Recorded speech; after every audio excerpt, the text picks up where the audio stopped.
Doctor Gauri Palve Garje आत्महत्या प्रकरणी महत्त्वाची माहिती समोर येते। आत्महत्येच्या काही मिनिटांपूर्वीच गौरी आणि अनंत यांचं भांडण झालेलं होतं।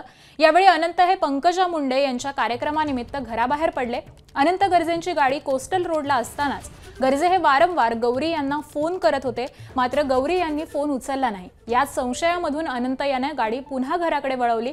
घराबाहेर आवाज देऊन देखील गौरी दार उघडत नव्हती।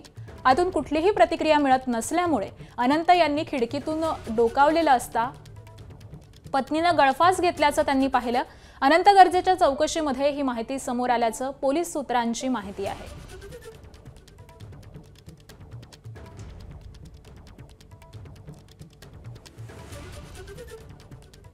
तर दरम्यान या प्रकरणावरती सामाजिक कार्यकर्त्या अंजली दमानिया यांनी काय प्रतिक्रिया दिली आहे पाहूयात। ज्या प्रकारे आपण बघितलं, पंकजा मुंडे यांचे पीए अनंत गर्जे यांच्या पत्नीने आत्महत्या केली आणि आत्महत्येनंतर अनंत गर्जे यांना अटक करण्यात आली। या सगळ्या संबंधी बोलण्यासाठी आपल्यासोबत सामाजिक कार्यकर्त्या अंजली दमानिया आहेत। कुटुंब असं म्हणतंय की ही आत्महत्या नाही, हत्या आहे। काल तुम्ही सुद्धा पोलीस स्टेशनमध्ये गेला होता आणि तुम्ही सुद्धा मागणी करत होता की यांना अटक करावी। आता अटक झाली आहे, पोस्टमॉर्टम रिपोर्ट अजून समोर आले, त्यामुळे चित्र स्पष्ट झालेलं नाहीये। नक्कीच, कारण काल सकाळी 8च्या सुमारास मला एक फोन आला आणि त्यानंतर एक मेसेज आला आणि त्याच्यात त्यांनी असं लिहिलं होतं की आम्ही बीडहून आलो आहे आणि आम्हाला अमुक अमुक आत्महत्या झाली आहे, तुम्ही ताबडतोब जरा आम्हाला मदत कराल का। मी तात्काळ वरळी पोलीस स्टेशनला जेव्हा पोहोचले तेव्हा आई तर प्रचंड रडत होत्या। तर याच्यातली जी कॉन्ट्रोवर्सी आहे ती खरंच म्हणजे संशय निर्माण करणारीच आहे। आणि त्याच्यात तिच्या वडिलांनी जी माहिती दिली की एका लेडी बरोबर त्याचे आनंदचे संबंध होते आणि गर्भपात करताना तिथे जो फॉर्म असतो त्याच्यात आनंद गर्जे लिहिलेलं होतं नवरा म्हणून, तर त्याच्यावरनं यांचे वाद होत होते आणि या वादातनं अनेक भांडणं त्यांची सातत्याने होत होती।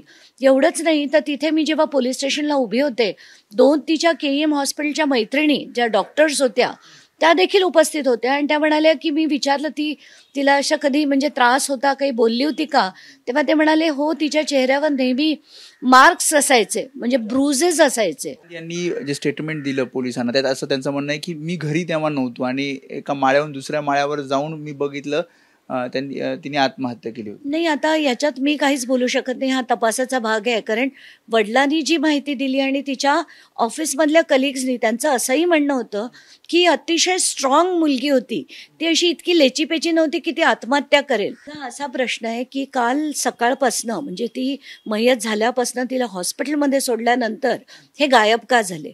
बरं, काल दिवसभर म्हणजे सकाळपासून स्टेटमेंट घेत होते, FIR घेत होते, तेव्हा तिच्या सासरची एकही माणूस तिथे उपस्थित नव्हता।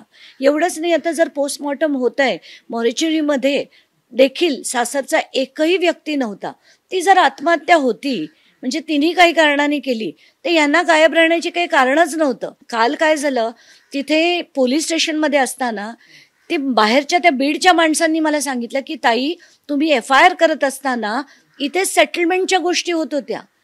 एक माणूस आला जो सिनियर PIच्या केबिनमध्ये बसला होता, तो बाहेर येऊन म्हणतोय की तुमचा एक माणूस द्या, आमचा एक माणूस येईल आणि सेटलमेंट करू। हे ऐकल्यानंतर मला धक्काच बसला। आणि सामाजिक कार्यकर्ते अंजली दमानिया त्यांनी ज्या प्रकारे डॉक्टर गौरी पालवे यांनी जी आत्महत्या केली त्या संदर्भात त्यांनी भाष्य केलं। कॅमेरामॅन आतिश समे, वेदांत नाईब, ABP माझा, मुंबई। तर याच संपूर्ण प्रकरणावरती प्रकाश महाजन यांची देखील प्रतिक्रिया आली आहे, ती पण जाणून घेऊयात। नाव आल्या आल्या लगेच आमच्या अंजलीताई बिळातून बाहेर आल्या। खरं म्हणजे अंजलीताई, आपण प्रकरणात कुठे गेला होता? पंकजाच्या नावाने तुम्हाला कावीळ झाला आहे, पंकजाच्या द्वेषाने तुम्ही पछाडलेले आहात। कुणीतरी प्रायोजित करतं पंकजाच्या विरुद्ध, हे मात्र निश्चित। म्हणजे उद्या पंकजाची थोडी जरी बातमी आली, दुर्दैवानं तुमच्यावर तशी वेळ येऊ नये, पण तुम्ही व्हेंटिलेटरवर जरी असलात तरी तोंडाचा ऑक्सिजन मास्क काढून पंकजाच्या विरुद्ध प्रतिक्रिया द्या। ABP माझा, उघडा डोळे बघा नीट।